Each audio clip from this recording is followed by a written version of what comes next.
Contoh di Quran Firaun. Ibu kenal Firaun? Ayo bilang kenal. Langsung saya berhenti pengajiannya. Ada ibu yang angguk mohon Pak. Aduh. Firaun itu bukan nama asli, gelar. Faraoh, gelar pemimpin tertinggi di Mesir pada waktu itu. Raja. Maksudnya apa? Kalau diberi kedudukan tinggi, hati-hati akan ada potensi-potensi penyimpangan. Harus paham orang sekitaran, mitigasikan siapa orang terdekat, siapa yang membisikkan, kalimat apa yang diberikan. Korun bukan nama asli. Ya. Koroh asalnya, yang punya harta banyak seperti sebenua. Hati-hati kalau punya harta banyak, semakin naik harta, semakin ada potensi penyimpangan. Potensi dengan harta yang menyimpang disebut bago, potensi kedudukan yang menyimpang disebut togo. Idhab ila fir'auna innahu togo, inna qaruna kana min qaumi Musa fabago. Kalau belum kaya, gayanya biasa, nyapa, jalan masih bisa assalamualaikum. Sudah jadi crazy rich, richnya hilang, crazy-nya muncul. Udah pamer, flexing, macam-macam. Potensi penyimpangan bisa terjadi. Balik lagi, terapkan rumus ini kepada hadis tadi. Ada seorang sahabat jatuh cinta pada seorang perempuan.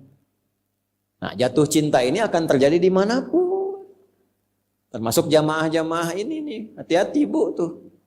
Ya, jatuh cinta. Nah, perempuan yang ditaksir ini namanya Ummul Qais. Kata Ummul Qais, nah ini panduan bu, bagus. Kalau kamu mencintaiku, ikut hijrah, ikut Nabi. Ah mahal itu bu. Ini standar. Kalau ibu bapak cari menantu, standar yang pertama, ini jarang dibahas di hadis ini. Cari yang pertama itu ukurannya, standar imannya yang dekat dengan Allah dan Rasulnya. Fadhfar bidatid dini taribat yadah. Kalau pilihan pertama ini lekat pada imannya, akhlaknya, kemuliaannya, pasti rumah tangganya bahagia dan beruntung. Kenapa? Karena asbabnya umumnya orang cari dua hal. Maaf, kalau bukan materi, harta, kedudukan latar belakang, atau tambahan dari fisikal, itu wajar. Pilih gantengnya, gitu kan? Tegapnya, cakepnya, dompetnya, nah itu biasa. Yang perempuan cantiknya, anggunnya. Cuma kalau berumah tangga ukurannya semua material, fisikal, nggak akan langgeng. Cantik memudar, begitu cantiknya pudar, nah, pindah ke yang lain. Materi bisa berkurang, begitu berkurang, cari yang lain. Alih-alih sayang pada suami, perhatian pada suami orang. Alih-alih cinta pada istri, mulai beralih pada cinta pada istri orang lain. Maka apa yang menjaga itu? Agama. Nah ini Ummul Qais ini ngasih syarat, saya mau hijrah, kalau cinta ikut hijrah. Boleh bapak terapkan. Anak bapak perempuan yang naksir 3 orang datang ke rumah, tanya, nama siapa adik? Ya, saya Torik pak. Coba baca surat At-Torik. Baca. Alhamdulillah, bagus, masuk list 1, ya kan? Adik siapa? Mulai gemeteran, gitu kan? Saya Ibrahim pak, baca Ibrahim, surat Ibrahim, surat 14, lancar, gitu kan? Yang ketiga, coba baca, gitu kan? Waduh, gak lebih repot lagi karena panjang. Abdi Yusuf pak, cuman panggilan sehari-hari, kulhu. Apa-apa, sekarang mulai marak tuh, mau nikah hafal Ar-Rahman dulu, gitu kan? Walaupun namanya Asep, hafalannya Ar-Rahman. Gak apa-apa itu buat ngejaga. Cek, lihat sholatnya, lihat agamanya, apalagi musim-musim seperti sekarang. Ya, yang kadang-kadang untuk nikah, masuk Islam hanya sekedar masuk buat nikah. Cek kepastiannya. Nah ini, yang pertama, ini jarang dibahas nih kajian 1 ini. Maka lelaki ini memutuskan karena saking cintanya ikut hijrah. Pelajaran kedua, cinta itu kadang-kadang awas membutakan pikiran. Maka ditimbang. Jangan sampai nekat karena cinta orang tua dilanggar. Hati-hati itu. Diukur dulu, ini ukuran ikutnya benar enggak? Hijrahnya dengan siapa? Dengan Nabi Muhammad sallallahu alaihi wasallam. Oh, pasti benar, pasti baik, pasti bagus. Ya kan? Tapi tiba-tiba anak ibu perempuan ikut laki-laki, enggak jelas ikutnya kemana, tinggalkan orang tuanya. Kita hijrah, bukan hijrah itu mah diculik. Hati-hati ya, enggak ada kawin lari itu. Capek. Di mana-mana kawin tuh duduk, diam, ya. Penghulu kawin lari, capek. Gimana bisa lari itu sambil nikah sambil lari? Ya. Jangan sampai dilanggar. Yang rawat bapaknya, yang rawat ibunya, uangnya habis. Taat pada ibunya nggak ada, pada bapaknya tertinggal. Kok tiba-tiba bisa taat pada orang baru dikenal, akad aja belum? Oh, hati-hati. Dulu. Kalau mau nikah itu, laki-laki datang. Ketemu bapaknya. Setelah ditanya semua macam-macam, nanti diberikan 40 hari waktu. Ini mematangkan diri, yang perempuan diajarkan oleh ibunya. Dalam masa menunggu itu si perempuan dikasih daun pacar. Kalau sekarang hina itu. Nah, proses menunggu itu disebut pacaran namanya. Ya. Proses menunggu disebut pacaran karena si perempuan dikasih daun pacar menunggu 40 hari sampai matang, diajarin sama ibunya.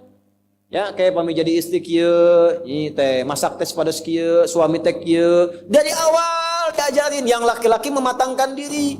Dari mencari nafkah, diajarkan jadi suami yang baik, ngaji yang benar. Begitu nikah, dari dulu coba lihat orang tua dulu. Kalau nikah teh awet. Karena dipakai. Sekarang konsepnya berubah. Yang disebut pacaran teh naik, beca berdua. Seakan-akan beca milik berdua, tukang beca nggak ada, lewat sampai maung di situ hilang satu tuh. Ustadz, kenapa belum kajian di Istiqomah? Saya tuh bingung, pas lewat saya bilang maungnya kan tadinya 4 tuh, ya tinggal 3. Lewat lagi tinggal 2, kemana itu maung T2 di situ tuh? Alhamdulillah sekarang jadi 4 lagi tuh, udah balik. Nah itu. Nah, sekarang kita kembali. Jadi setelah memutuskan ikut hijrah, berangkatlah ke Yathrib, kelak jadi Al-Madinah Al-Munawwarah, ya. Ini merasa ada yang nggak lengkap, saya takut hijrah saya ini hukumnya salah. Karena motivasinya untuk mengejar Ummul Qais.